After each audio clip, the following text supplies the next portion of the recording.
Good morning, Representative Feist, and thank you so much for joining us on the DFL Daily. Obviously, this is a really heavy topic. I want to start by saying how much I appreciate the work that you are doing each and every day on the ground to support individuals, families, and citizens in Minnesota who are standing up to the Trump administration.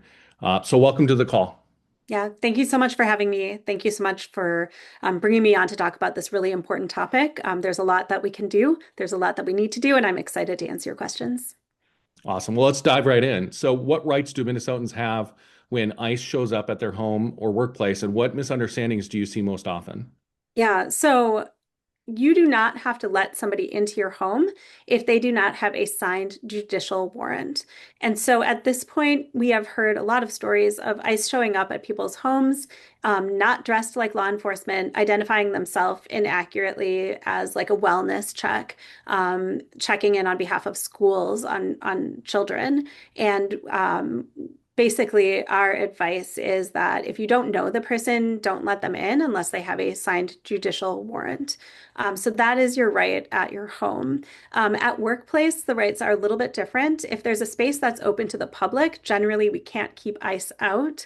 But there are spaces that are private from the public, and unless, again, ICE is going to have a signed judicial warrant, employers can keep ICE from entering their private businesses. Got it. You said signed judicial warrant a couple of times. Can you help clear up a rumor versus reality when it comes to ICE warrants? What legally, when you say signed judicial warrant, what does that mean? Yeah, so it's going to be signed by a judge. It's going to have the person's name on it, the correct person's name, and the address. And so a lot of times they might have a warrant that has the wrong person on it. And so if they are showing up at your door asking for somebody else, and they have paperwork for somebody else, you do not have to let them in. Typically, ICE is not going to have a signed judicial warrant. Where we see that most commonly, it's for larger raids where they have identified both people and objects that a judge has authorized them to seize. But typically, here in Minnesota, a typical encounter with ICE, they are not going to have a signed judicial warrant. Oh, wow. Okay. So when it comes to Trump's federal ICE agents increasing the number of actions in a community, what are the real impacts you see on families? Yeah, well, I mean, trauma, I guess, is the first thing I would say. I have a client who was stopped 5 times in one day by ICE. She was roughed up by ICE when they pulled her into their car and she has a bruise. They threw her documents at her and belittled her. The trauma is going to last forever, I would imagine. I've talked with a woman whose husband was picked up in the parking lot of their apartment building, and she has a 3-year-old daughter, and she's afraid to leave the apartment to get groceries. There's both the long-term and the short-term very real impact that this type of activity has on families and communities. Got it. How can neighbors and community leaders show support in ways that are lawful and genuinely helpful to our neighbors? Yeah, well, I would say like two things, and they're interrelated. We can witness. This last week of increased ICE activity has resulted in a lot of rapid interconnectivity between communities, between legislators, between, leaders, between immigrant communities. And we are all more interconnected than we ever have been. And, just today I saw a bunch of texts flying. ICE showed up in a neighborhood and the alert went out and people showed up and ICE left. So we can witness. That's something anyone can do.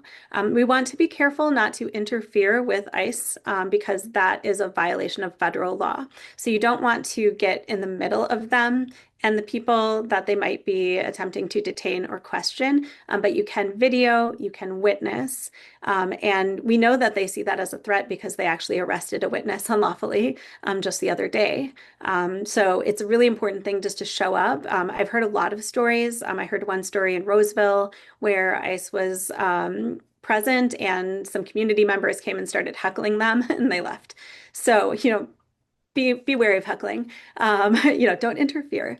But know that ICE is giving misinformation about what is considered interference with their activities. So if you follow ICE and you're not interfering with their ability to get from point A to point B, that is not a violation of federal law. And so, you are allowed to be present. You are allowed to video. You are allowed to witness. And connected to that, I really encourage people to reach out to their state representatives and state senators to tell them what they have seen. I would say like that, do it no matter what party your elected is from.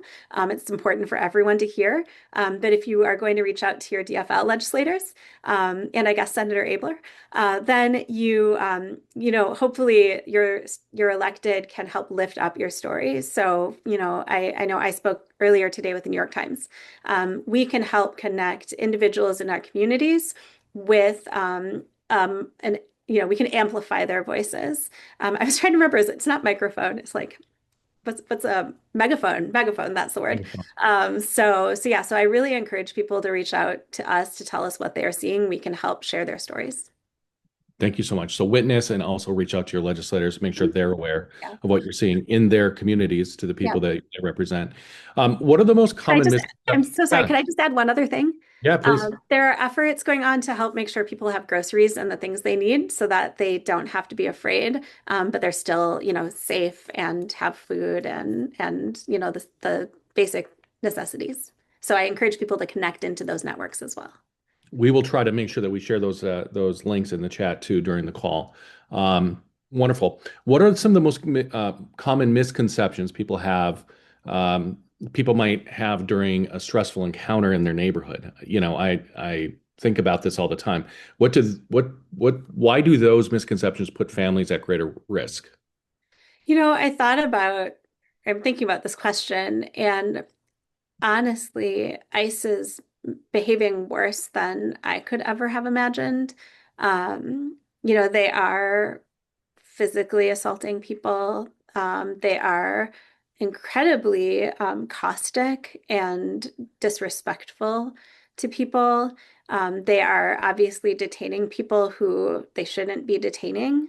And we know they're targeting people that they shouldn't target based on, racial profiling and just pure hatred of the rule of law, I guess. I wish that I could tell you there were some misconceptions, but things are really dire right now. And I think we have to be clear-eyed about that. And I think we have to decide what we as a community and as a state are willing to do to make sure that everyone in our state feels safe and supported. Awesome. Well, thank you for that. I appreciate your time today. Is there anything else you want to say to folks before we sign off? Yeah, I mean, I guess I would just say that there is a silver lining here. Um, this last week and many years now have been pretty dark when it comes to the rights of immigrants and the ways that they are being treated and the ways that all people of color are being treated right now. But the way that people are coming together, the way that we are building new communities and stronger communities is really inspiring to me and it gives me hope. And so I would just encourage people who are feeling like full of rage and maybe feeling a little hopeless to connect to one another and to find out what they can do because there are little things that everyone can do. We are not powerless. And so I thank you again, Richard, for hosting this conversation. I hope people feel empowered by it. Oh, I certainly do. A huge thank you to Representative Feist for sharing your knowledge with us. Your knowledge gives me hope. Your work each and every day gives me hope. And I know that there's so many people in our network, in our community, that really want to roll up our sleeves and be part of being witnesses and making sure that we are alerting our elected officials of the kind of activity we see in our communities right now during this assaults on our streets. So thank you for being here today. We will continue to push through this chaos and do all we can to support one another. Thank you. Thank you for having me.